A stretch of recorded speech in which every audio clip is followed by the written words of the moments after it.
الله وآله والأحبة.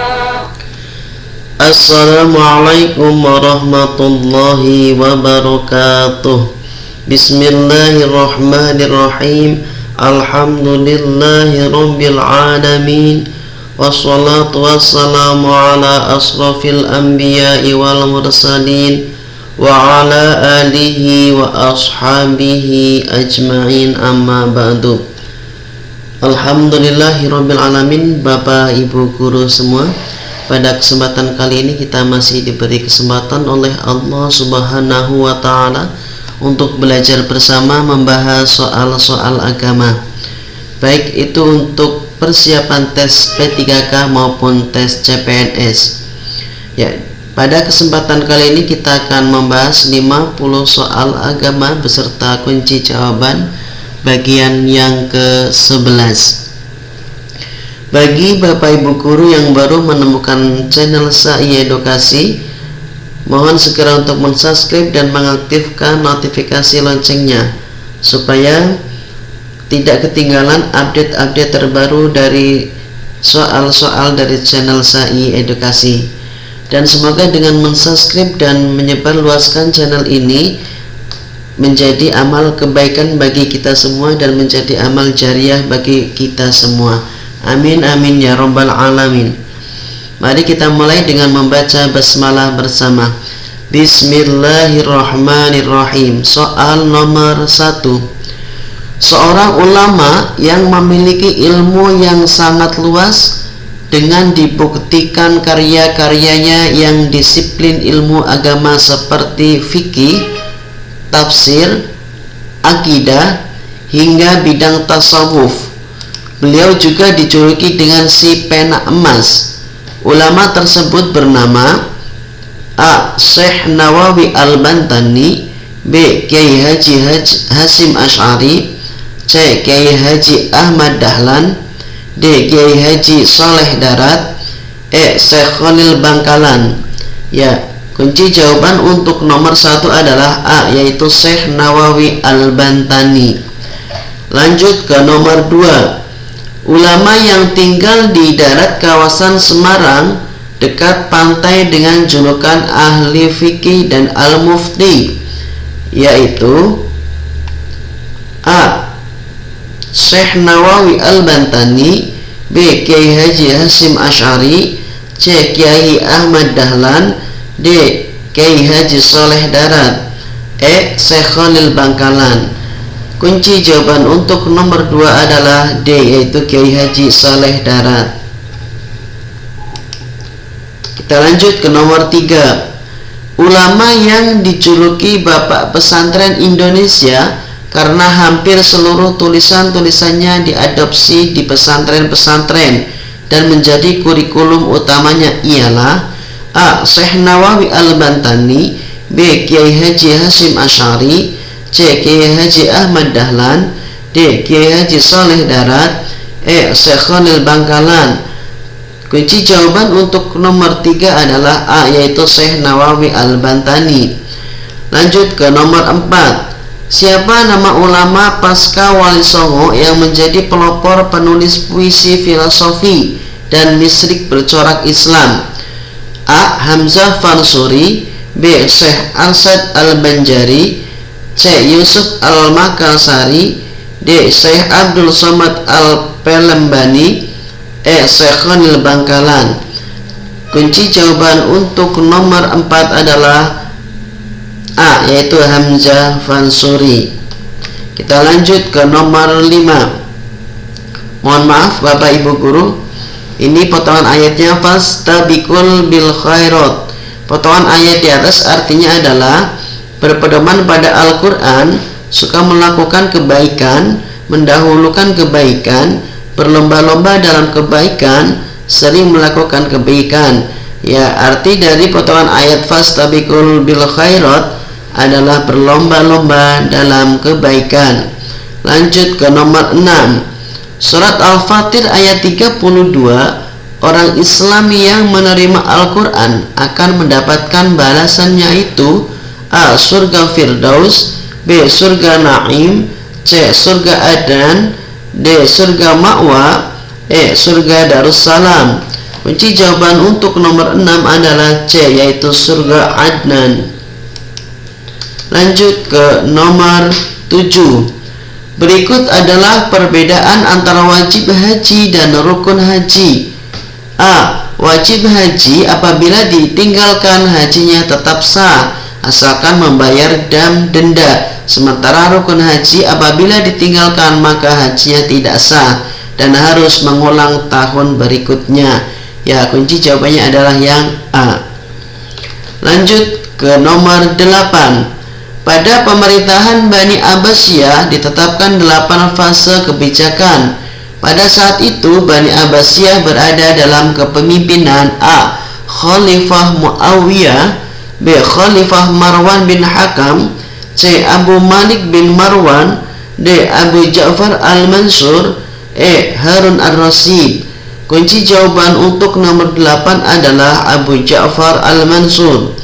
Lanjut ke nomor 9. Amal perbuatan manusia yang diperintahkan oleh Allah akan menimbulkan dampak positif, bagi itu juga perbuatan yang dilarang oleh Allah pasti akan menimbulkan dampak yang negatif. Misalnya dalam hal pernikahan, ada yang dilarang oleh Allah seperti nikah tahlil, nikah sighar, dan nikah silang. Di bawah ini adalah dampak negatif pernikahan sighar, kecuali A. Menghilangkan hak berupa mahar bagi pengantin wanita, B. Menganggap remeh syariat Islam, C. Bisa melangsungkan pernikahan tanpa mahar, D. Tidak ada perlindungan hukum, E. Tidak menghargai harga diri kaum wanita. Kunci jawaban untuk nomor 9 adalah C, yaitu bisa melangsungkan pernikahan tanpa mahar. Berikut yang tidak termasuk hikmah yang dapat diambil dari pembagian harta warisan menurut Islam adalah A. Menghindarkan perpecahan antar keluarga, B. Mendapatkan banyak harta warisan yang lebih banyak, C. Dapat membagi dengan rata dan adil sesuai dengan syariat, D. Dapat menegakkan nilai-nilai kemanusiaan, E. Memelihara harta peninggalan dengan baik. Kunci jawaban untuk nomor 10 adalah B, yaitu mendapatkan banyak harta warisan yang lebih banyak. Lanjut ke nomor 11. Salah satu hukuman bagi pencuri adalah potong tangan. Hal ini dibahas dalam bidang muamalah, ibadah, hudud, mawaris, usul fikih. Kunci jawaban untuk nomor 11 adalah C, yaitu hudud. Lanjut ke nomor 12. Jual beli dengan pemberian uang muka dari pembeli ke penjual. Jika lanjut maka uang muka termasuk dalam hal harga barang. Jika batal, uang muka menjadi milik penjual disebut ba'i, al-urbun, al-hasha, najasi, ikrah. Kunci jawaban untuk nomor 12 adalah al-urbun. Lanjut ke nomor 13. Maulana Muhammad Ali ialah seorang Islamolog asli Pakistan. Beliau berpendapat bahwa kata nama Allah merupakan isim jamid, artinya tidak ada artinya. B. Tidak digubah dari perkataan lain. C. Tidak ada persamaan katanya. D. Tidak ada lawan katanya. E. Bermakna luas. Kunci jawaban untuk nomor 13 adalah B, yaitu tidak diubah dari perkataan lain. Lanjut ke nomor 14. Hadis mutawatir yang matan lafalnya tidak berubah mulai dari Rasulullah sampai ke akhir sanadnya disebut mutawatir al-hasan, B. Mutawatir lafzi, C. Mutawatir maknawi, D. Mutawatir sahih. Ya, jawabannya adalah D. Mutawatir sahih. Lanjut ke nomor 15. Kata mukjizat berasal dari kata al-a'jazu yang artinya ajaib, tidak berdaya, tidak ajaib, D. Kuasa. E. Menakjubkan. Ya, kunci jawaban untuk nomor 15B, tidak berdaya. Lanjut ke nomor 16. Saktah dalam ilmu gharib artinya ialah berhenti sejenak selama satu alif tanpa bernafas. Di Al-Quran terdapat dalam 4 surat. Salah satunya adalah di surat Yasin yang termuat dalam ayat ke 43, 52, 60, 10. Ya, kunci jawaban untuk nomor 16 adalah dalam surat Yasin ayat ke-52. Lanjut ke nomor 17. Dalam ilmu gharib, hukum membaca basmalah ada 4: wajib, haram, mubah, dan sunnah. Hukum haram ditetapkan ketika di awal surat At-Taubah, sedangkan di tengah-tengah surat At-Taubah hukumnya mubah. Sementara ada imam yang mengatakan hukumnya makruh. Siapakah beliau? Abu Hurairah, Imam Ibnu Hajar, Imam Bukhari, Ibnu Majah. Kunci jawaban untuk nomor 17 adalah B. Imam Ibnu Hajar. Lanjut ke nomor 18. Yang tidak termasuk ciri-ciri hamba Allah yang memiliki karomah: A. Tidak memiliki doa khusus. B. Tidak mengaku memiliki karomah.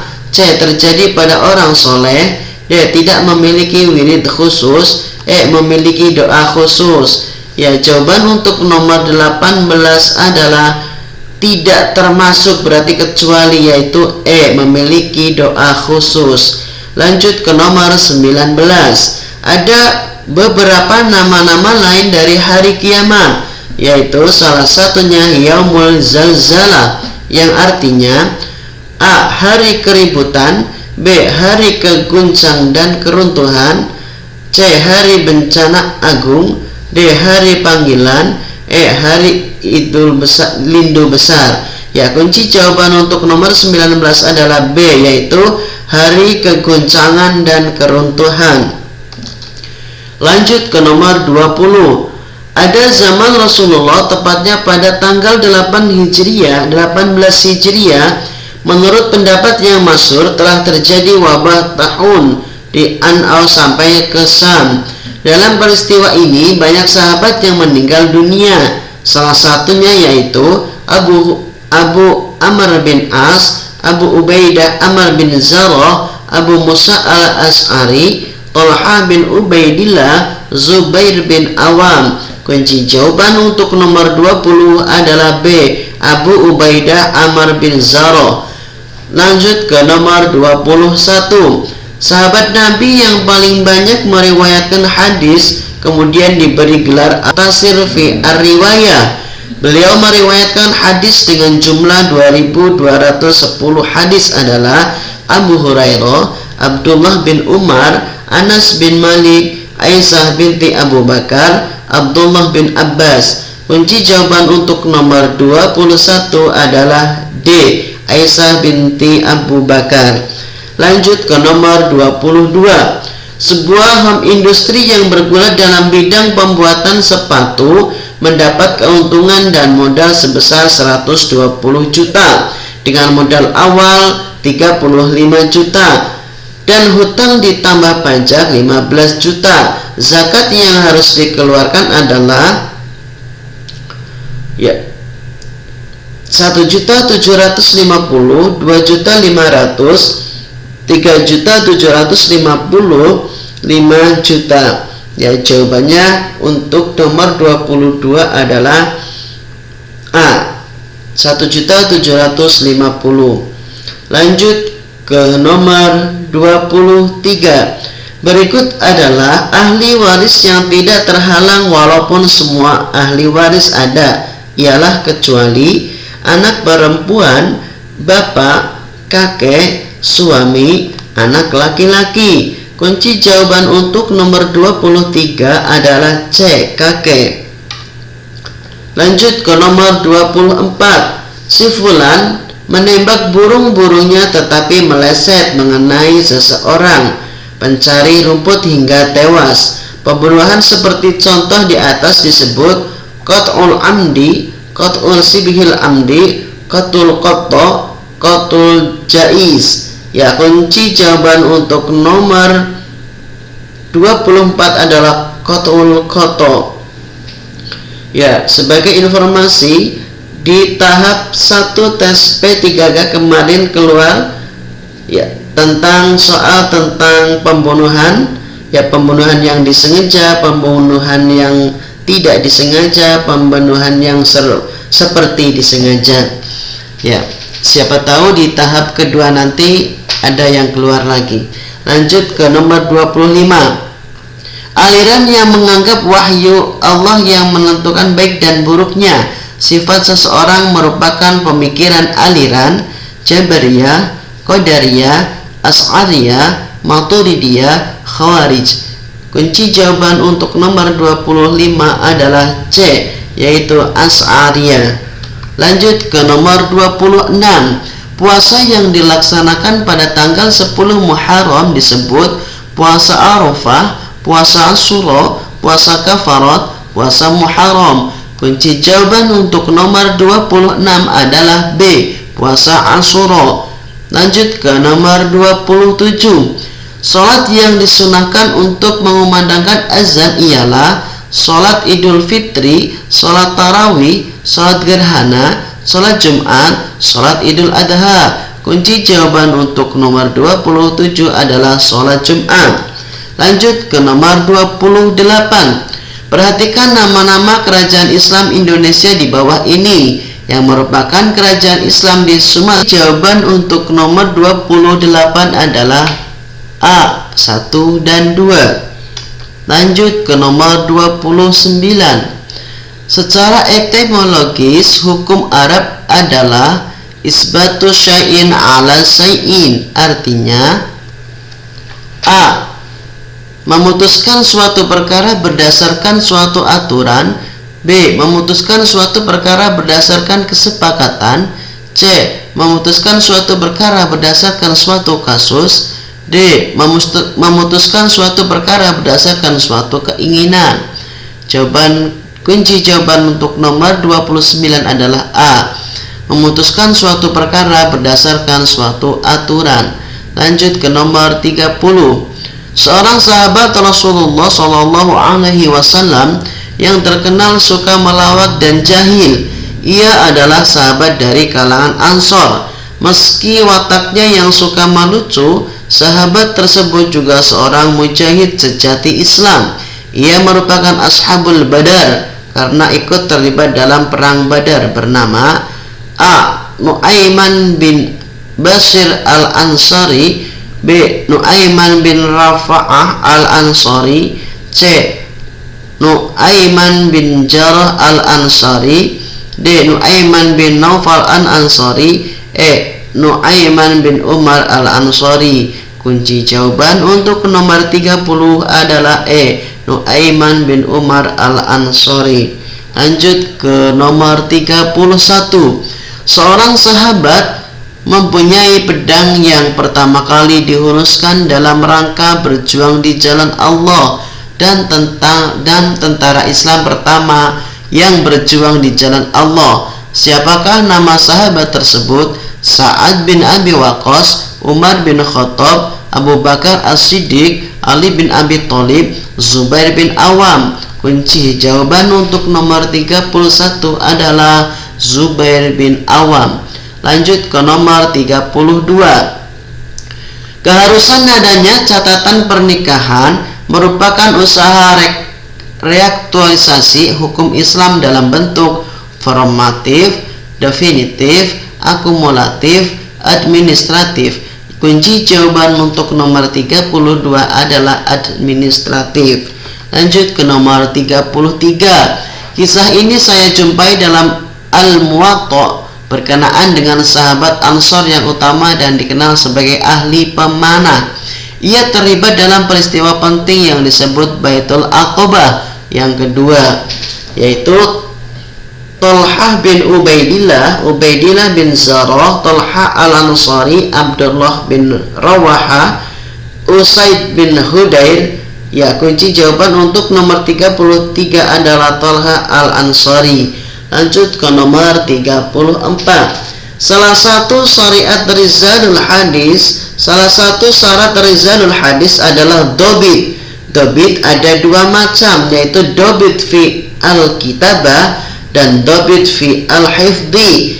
Yang dimaksud dobit fi al-kitabah adalah tulisan rapi dan bagus. Ketika dibutuhkan dengan cepat bisa menuliskan hadisnya. Telah banyak menuliskan kitab hadis, tulisan hadisnya banyak termuat dalam kitab hadis. Kunci jawaban untuk nomor 34 adalah B. Ketika dibutuhkan dengan cepat bisa menuliskan hadisnya. Lanjut ke nomor 35. Ilmu yang membahas tentang keadaan atau suasana Nabi Muhammad SAW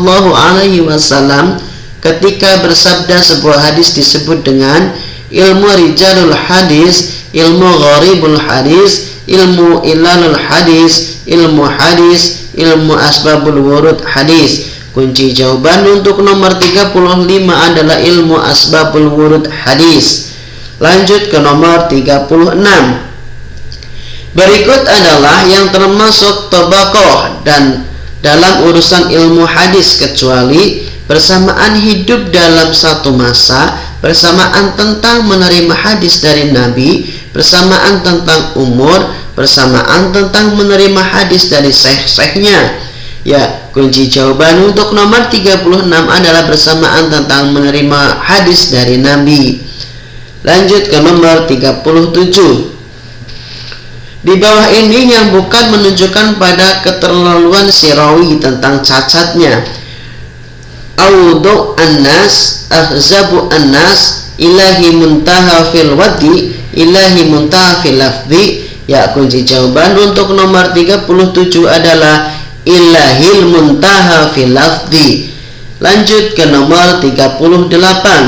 Pada periode inilah hadis lahir berupa sabda, af'al, takrir yang berfungsi menerangkan Al-Quran untuk menegakkan syariat Islam dan membentuk masyarakat Islam, yang bukan cara Rasulullah SAW menyampaikan hadis. A. Ketika Futuhul Mekah, B. Ketika Haji Wada, C. Menyampaikan kepada beberapa sahabat, kemudian sahabat tersebut menyampaikan kepada sahabat yang lain. D. Kepada para jamaah pusat pembinaan dalam majelis ilmu. E. Di tempat yang tertutup. Ya, kecuali di tempat yang tertutup. Kunci jawabannya adalah E. Lanjut ke nomor 39. Secara etimologis, kata wakaf berasal dari bahasa Arab wakafa yang artinya memberi, menahan, melepas, hibah. Kunci jawaban untuk nomor 39, wakaf berarti menahan. Lanjut ke nomor 40. Syakir Daulay kecewa ketika mengetahui Aisyah, calon istrinya yang akan dinikahi dalam waktu dekat, ternyata sedang dalam masa iddah karena dicerai suaminya.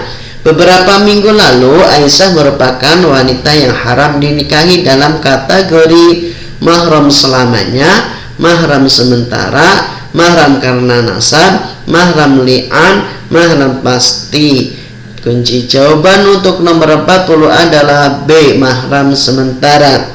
Lanjut ke nomor 41. Seorang panglima pada masa kepemimpinan Khalifah Muawiyah yang berhasil mengambil alih salah satu kota penting kerajaan Bizantium, yang kemudian menjadi seorang khalifah kedua menggantikan ayahnya. Memimpin dinasti Umayyah adalah Muawiyah bin Abu Sufyan, Yazid bin Muawiyah, Arwa bin Hakam, Muawiyah bin Yazid, Abdul Malik bin Marwan. Kunci jawaban untuk nomor 41 adalah Yazid bin Muawiyah. Lanjut ke nomor 42. Fatimah memiliki cita-cita ingin menjadi juara kelas. Untuk mewujudkannya, ia giat belajar dan berdoa. Ketika pembagian rapot, Rani dinyatakan peringkat 1. Perilaku Rani merupakan contoh takdir mu'allaq, takdir mubram, qanaah, sabar, tawakal. Ya, termasuk takdir mu'allaq. Kunci jawabannya adalah A. Lanjut ke nomor 43. Hadis yang sanadnya berujung langsung pada Nabi Muhammad SAW disebut hadis marfu, mauquf, maqtu, musnad. Jawaban untuk nomor 43 adalah A, marfu. Lanjut ke nomor 44. Berikut adalah langkah awal yang dilakukan oleh pemerintah dalam menangani bughut. A. Menasihati dan mengajak pemberontak agar taat kepada pemimpin yang sah, memberikan ultimatum, diperangi, mengirim utusan untuk berdialog agar tahu alasan mereka bughut. Kunci jawaban untuk nomor 44 adalah D. Mengirim utusan untuk berdialog agar tahu alasan mereka bughut. Lanjut ke nomor 45. Riba yang dikenakan terhadap orang yang berhutang disebabkan memperhitungkan waktu yang ditangguhkan disebut riba ad'af, nasi'ah, fadli, qardi, iyad. Jawaban untuk nomor 45 adalah B, yaitu nasi'ah. Lanjut ke nomor 46. Slogan toko barang yang sudah dibeli tidak bisa dikembalikan lagi merupakan contoh dari khiyar aib, khiyar syarat, khiyar majlis, khiyar ru'yah, khiyar nakdi. Kunci jawaban untuk nomor 46 adalah khiyar majlis. Lanjut ke nomor 47. Kota ini memiliki sebutan Serambi Madinah karena memiliki manifestasi nilai adat, nilai kesopanan, dan nilai norma agama yang dijunjung tinggi oleh masyarakatnya. Yang dimaksud adalah Makassar, Aceh, Padang, Maluku, Gorontalo. Kunci jawaban untuk nomor 47 adalah Gorontalo. Lanjut ke nomor 48. Pada masa pemerintah Bani Umayyah, kekuasaan pengadilan telah dipisahkan dari kekuasaan politik. Lembaganya dikenal dengan nama Ad-Dawawin, Al-Imarah Alal Baldan, An-Nidamus Siyasi, Sultah, An-Nidamul Qadai. Kunci jawaban untuk nomor 48 adalah E, An-Nidamul Qadai. Lanjut ke nomor 49. Organisasi keuangan pada masa pemerintahan dinasti Bani Umayyah dikenal dengan nama An-Nidamul Harbi, An-Nidamul Qadai, An-Nadafil Madalim, An-Nidamul Mali, Baitul Mal wa Tanwil. Kunci jawaban untuk nomor 49 adalah D, An-Nidamul Mali. Nomor terakhir, nomor 50. Khalifah Bani Umayyah yang pertama kali mencetak mata uang kemudian dijadikan sebagai alat jual beli adalah Marwan bin Hakam, Abdul Malik bin Marwan, Al-Muqtasim, Walid bin Abdul Malik. Kunci jawaban untuk nomor 50 adalah Abdul Malik bin Marwan. Demikian pembahasan 50 soal agama bagian ke-11 beserta jawabannya. Semoga dapat bermanfaat bagi kita semua. Jika memang Bapak Ibu Guru merasakan ada manfaatnya, silahkan untuk mensubscribe dan menyebarluaskan channel ini kepada teman-teman Bapak Ibu Guru semua. Semoga menjadi lebih bermanfaat, dan semoga apa yang kita lakukan menjadi amal ibadah bagi kita semua dan menjadi amal jariah bagi kita semua. Demikian, terima kasih, sampai berjumpa di pembahasan soal berikutnya. Wassalamualaikum warahmatullahi wabarakatuh.